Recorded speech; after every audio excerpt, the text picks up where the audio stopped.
বৈষম্যবিরোধী ছাত্র আন্দোলনের অন্যতম আহ্বায়ক সার্জিস আলম নিজের সম্পর্কে কিছু সতর্কতা জানিয়েছেন। প্রতারক, ভণ্ড ও সুবিধাবাজদের থেকে দেশবাসীকে সতর্ক থাকার আহ্বান জানিয়েছেন তিনি।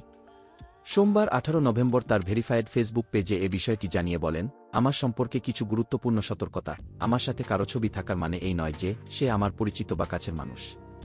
যদি কেউ আমার সাথে তার ছবি বা কোনো সম্পর্কিত বিষয় দেখিয়ে সুপারিশ করে, তবে সেটা গুরুত্ব দেওয়ার মতো কিছু নয়।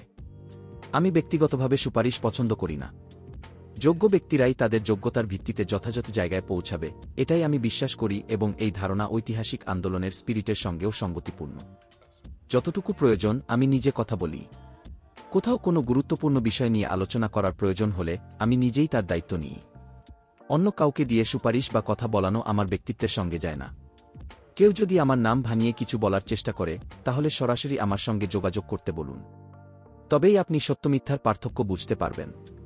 সাবধান প্রতারক, ভণ্ড এবং সুবিধাবাজদের থেকে।